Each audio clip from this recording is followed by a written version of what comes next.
Novel എഴുതണം എന്നുള്ളൊരാഗ്രഹം പൊടുന്നനെ ഉണ്ടായതല്ല. കുറേ കാലമായി ഇങ്ങനെ എൻ്റെ മനസ്സിൽ ഇങ്ങനൊരു കഥ ഇങ്ങനെ തളം കെട്ടി നിന്ന ഒന്നാണ്. പക്ഷെ അത് എഴുതാനുള്ള സമയം കിട്ടുന്നില്ല എന്നുള്ളതായിരുന്നു ഏറ്റവും വലിയ പ്രശ്നം. ഇടയ്ക്കൊരു കഥയാക്കി അത് ചുരുക്കാമെന്ന് കരുതി, പക്ഷേ കഥയിൽ അത് നിൽക്കുന്നില്ലാത്തത് കൊണ്ടാണ് നോവലായി മാറ്റാമെന്ന് കരുതി. എഴുതിയപ്പോൾ അത് വളരെ വലിയൊരു നോവലായിപ്പോയി. അപ്പോൾ അങ്ങനെ, കാരണം നമ്മുടെ ജീവിതത്തിൽ കണ്ടുമുട്ടുന്ന വ്യക്തികൾ, സംഭവങ്ങൾ, നമുക്ക് എൻകൗണ്ടർ ചെയ്യേണ്ടി വരുന്ന സാഹചര്യങ്ങൾ, അതോടൊപ്പം തന്നെ അനുഭവങ്ങൾ, സ്നേഹം, സംഘർഷങ്ങൾ, മാനസികമായ അസ്വസ്ഥതകൾ, ഇതെല്ലാം ഓരോ വ്യക്തിയും അനുഭവിക്കുന്ന യാഥാർത്ഥ്യങ്ങളാണ്. അതെല്ലാം നമ്മുടെ ജീവിതത്തിൽ ഏറ്റക്കുറച്ചിലുണ്ടാകും. പക്ഷെ എല്ലാവരും എത്ര വലിയ ആളാണെങ്കിലും അവരുടെ ജീവിതത്തിൽ ഇത്തരം സംഭവങ്ങളെ നേരിടേണ്ടി വരും. അങ്ങനെ നേരിടേണ്ടി വരുമ്പോഴുണ്ടാകുന്ന സംഭവങ്ങളെ ചേർത്ത് വെച്ചുകൊണ്ടാണ് ഇങ്ങനെയൊരു നോവൽ എഴുതണമെന്നുള്ള ആഗ്രഹം ഉണ്ടായത്. ഇതാണ് എൻ്റെ സുഹൃത്തുക്കളായ ധാരാളം പേരോട് ഞാൻ സംസാരിച്ചു. ശ്രീ തമ്പിയോട് ഞാൻ സംസാരിച്ചു, ശ്രീമതി ബെറ്റിമോളോട് സംസാരിച്ചു. ഇതിൻ്റെ പേരിടുന്നതിന് ശ്രീ പന്തളം സുധാകരൻ ഞാനും തമ്മിൽ വളരെയേറെ മണിക്കൂറുകൾ ചർച്ച ചെയ്തു. അങ്ങനെ ഒത്തിരി ആളുകളുമായിട്ട് ഞാൻ ഇതിൻ്റെ പൂർത്തീകരണത്തിന് വേണ്ടി സംസാരിച്ചിട്ടുണ്ട്. കാരണം ആദ്യമായി നമ്മൾ ഒരു കാര്യം എഴുതുമ്പോൾ അതിനൊരു പെർഫെക്ഷൻ ഉണ്ടാകുന്നത്. കാരണം ഇത് വിമർശനത്തിനും അഭിനന്ദനത്തിനും ഒക്കെ വിധേയമാകുന്ന ഒരു കാര്യമാണ്.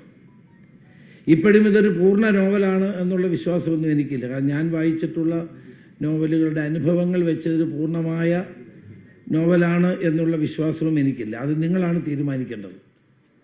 തീർച്ചയായും ഇത് എഴുതി വരുമ്പോൾ അത് നമുക്ക് വീണ്ടും വീണ്ടും നമ്മുടെ മനസ്സിലൂടെ കടന്നു വരുന്ന വിചാരവികാരങ്ങൾ അടയാളപ്പെടുത്തേണ്ടി വരുന്നു എന്നതാണ് നോവൽ വലുതായി പോകാനുള്ള ഒരു പ്രധാനപ്പെട്ട കാരണം. ഇവിടെ ശ്രീ തോമസ് ഡൊമിനിക്ക് ചൂണ്ടിക്കാണിച്ച പോലെ ശക്തരായ 3-4 സ്ത്രീ കഥാപാത്രങ്ങളാണ് ഈ നോവലിനെ നയിക്കുന്നത്. അവരുടെ വികാരങ്ങളും അവരുടെ ചിന്തകളും അവരുടെ ഓർമ്മകളും അവരുടെ ഭാവിയുടെ പ്രതീക്ഷകളും ഒക്കെ ചേർന്നാണ് ഈ നോവൽ എന്ന് പറയുന്നത്. 2 സംസ്കാരങ്ങളെ തമ്മിൽ യോജിപ്പിക്കുന്ന തരത്തിലാണ് ഇത് നമ്മൾ രൂപകൽപ്പന ചെയ്തിട്ടുള്ളത്.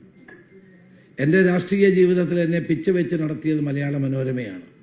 ഇപ്പോഴത്തെ മനോരമ ലേഖകന്മാർ പലരും അതൊക്കെ മറന്നു പോകുമെങ്കിലും എനിക്കത് മറക്കാൻ കഴിയത്തില്ല. കാരണം എൻ്റെ ജീവിതത്തിൽ എന്നെ പൊതുജീവിതത്തിലേക്ക് കൈപിടിച്ച് വളർത്തിയത് മലയാള മനോരമയുടെ അങ്കണത്തിൽ നിന്നാണ്, ബാലജനസഖ്യത്തിലൂടെയാണ്. അപ്പോൾ ആ ജീവിതത്തിൽ ആദ്യമായി ഒരു പുസ്തകം എഴുതുമ്പോൾ, നോവൽ എഴുതുമ്പോൾ അത് പ്രസിദ്ധീകരിക്കുന്ന മനോരമയാണ് എന്നതിനേക്കാൾ വലിയൊരു സന്തോഷം എനിക്ക് മറ്റൊന്നിനും എനിക്ക് ലഭിക്കാനില്ല.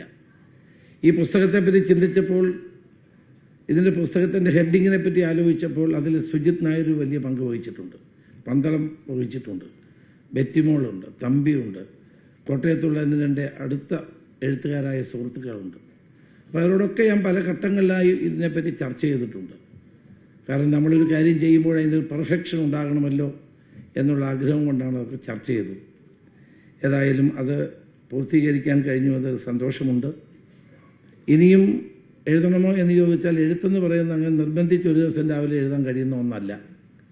നമ്മുടെ മനസ്സിലൂടെ കടന്നു വരുന്ന ചിന്തകളും വികാരങ്ങളും അത് ആവിഷ്കാരത്തിലേക്ക് എത്തിക്കണമെങ്കിൽ അതിന് ധാരാളം കടമ്പകളുണ്ട്. ആ കടമ്പകളിലൂടെ കടന്നു മാത്രമേ എത്താൻ കഴിയൂ.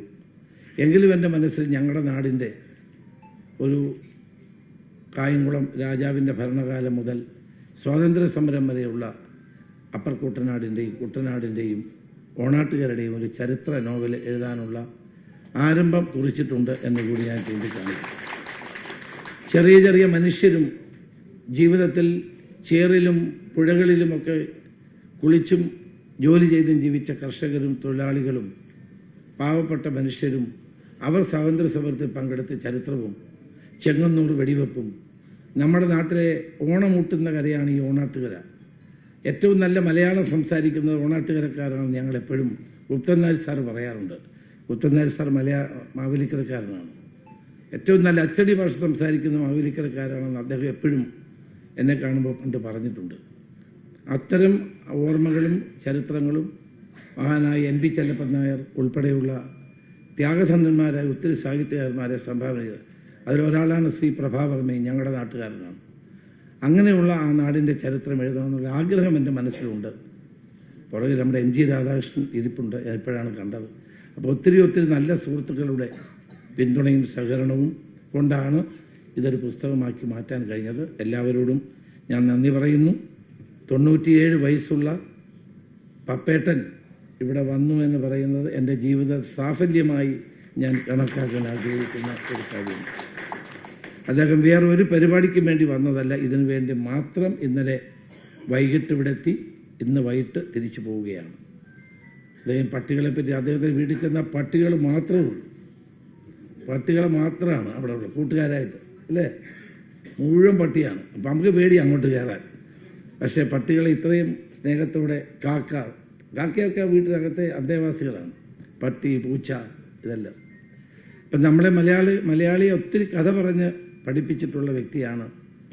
ഇപ്പോഴും അദ്ദേഹത്തിന് ഏറ്റവും അവസാനത്തെ പുസ്തകം എനിക്ക് തന്നു, മാതൃഭൂമി ഇറക്കിയ പുസ്തകം. കരുവന്നൂർ അല്ലേ വേണ്ട, കരുവന്നൂർ ആ പുതിയ അതിനു മുമ്പുള്ളതാണ് കരുവന്നൂർ ബാങ്ക് കൊള്ളയുമായി ബന്ധപ്പെട്ട രസമാണത് വായിക്കാൻ. മാതൃഭൂമി ഇറക്കിയൊരു പുസ്തകം അതാണ്. അത് കഴിഞ്ഞിട്ടൊരു പുസ്തകം വീണ്ടും ഇറങ്ങി, അല്ലേ? അപ്പം അങ്ങനെ അദ്ദേഹത്തെ ഞങ്ങൾ ക്ഷണിക്കാൻ ചെന്നപ്പോൾ വളരെ സന്തോഷത്തോടെ എന്നോട് സമ്മതിക്കുകയുണ്ടായി.